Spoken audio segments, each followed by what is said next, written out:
यहाँ पर एक क्वेश्चन है, which has the maximum number of molecules. नीचे जो 4 ऑप्शंस दे रखे हैं, इनमें किस ऑप्शन में जो है मॉलिक्यूल्स की संख्या है, जो नंबर ऑफ मॉलिक्यूल्स है वो मैक्सिमम है एमोंग द फॉलोइंग। तो यहाँ पर आंसर होगा सी, 8 ग्राम H2। ये किस तरह से होगा, आइए हम देखते हैं। एवोगैड्रो लॉ से हम क्या जानते हैं कि किसी भी एटम या मॉलिक्यूल के 1 मोल में, है ना, कोई भी एटम हो या मॉलिक्यूल हो, उसके 1 मोल में जो है नंबर ऑफ मॉलिक्यूल्स या नंबर ऑफ एटम्स कितने होते हैं, 6.023 इंटू 10 की पावर 23, है ना। इतने मॉलिक्यूल्स या एटम्स उस एटम या मॉलिक्यूल्स में होते हैं। बस इसी बेसिस पर हमारा आंसर निकल जाएगा। यानी हमें यहाँ पर आंसर तो वैसे पता चल गया है, ऑप्शन सी है, लेकिन हम यहाँ पर सभी ऑप्शंस चेक कर लेंगे। तो हमें क्या करना है, इन सभी के नंबर ऑफ मोल्स निकाल लेना है।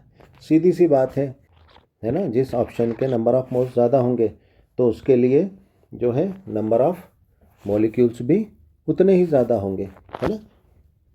तो हम पहले ऑप्शन ए को चेक करते हैं। हमारा नंबर ऑफ मोल्स निकालने का क्या फार्मूला है, number of moles n is equal to क्या होता है, वेट ऑफ द मॉलिक्यूल और मॉलिक्यूलर वेट या molecular mass of the molecule. तो कार्बन डाइऑक्साइड का वेट तो गिवन है, ठीक है ना। तो यहाँ पर हम जो है वेट की जगह 44 ग्राम रख लेंगे और कार्बन डाइऑक्साइड का मॉलिक्यूलर वेट हमें निकालना है, ठीक है ना। तो हम जानते हैं कार्बन डाइऑक्साइड में क्या होता है, 1 कार्बन और 2 ऑक्सीजन होते हैं।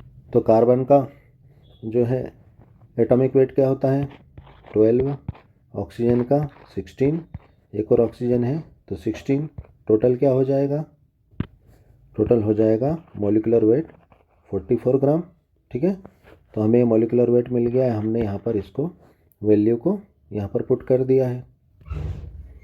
हल करने पर क्या आएगा, इसका कार्बन डाइऑक्साइड का 1 मोल आ जाएगा, ठीक है। यानी यहाँ पर हमें ऑप्शन ए में क्या मिला, कार्बन डाइऑक्साइड का 1 मोल है, ठीक है। अब हम ऑप्शन बी को चेक कर लेंगे।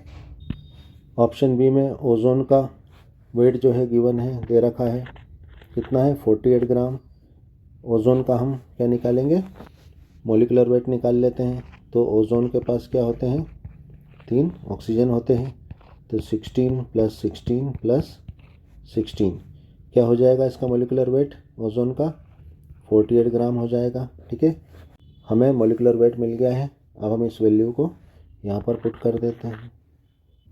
इसको हल करने पर क्या आ जाएगा, यहाँ पर ओजोन का 1 मोल आ जाएगा, ठीक है। तो यहाँ पर ओजोन के कितने मोल हैं, इसका भी 1 मोल यहाँ पर प्रेजेंट है। अब हम हमारे ऑप्शन सी को चेक करेंगे जो हमारा आंसर है। तो यहाँ पर जो है हाइड्रोजन का वेट 8 ग्राम गिवन है, मॉलिक्यूलर वेट निकालना है। तो हाइड्रोजन जो है 2 हाइड्रोजन होते हैं, इसके पास 2 हाइड्रोजन एटम।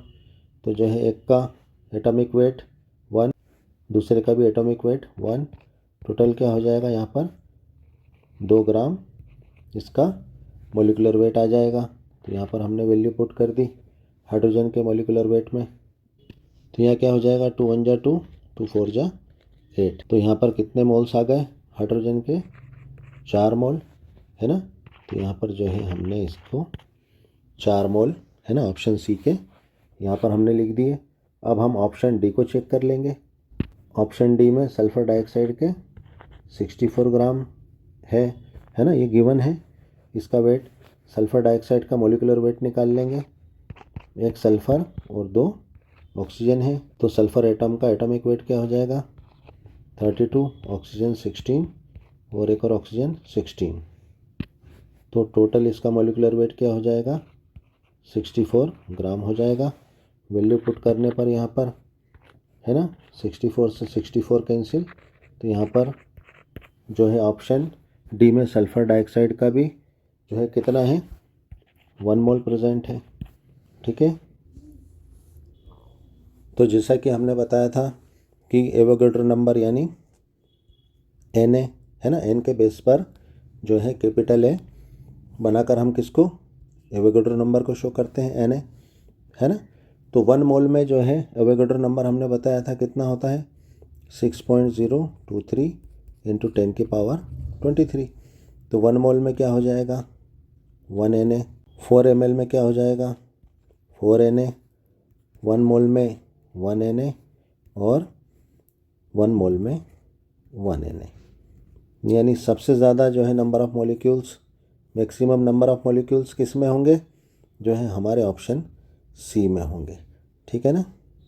यानी कि 4 इंटू 6.023 इंटू 10 की पावर 23 इतने जो है यहाँ पर नंबर ऑफ़ मॉलिक्यूल्स होंगे, है ना। 4 टाइम्स हो जाएंगे एवोगैड्रो नंबर। तो नंबर ऑफ़ मॉलिक्यूल्स क्या हो जाएंगे 24.092 इंटू 10 की पावर 23, ठीक है ना। हमारा ऑप्शन क्या होगा, हमारा आंसर क्या होगा सी। Thanks for watching.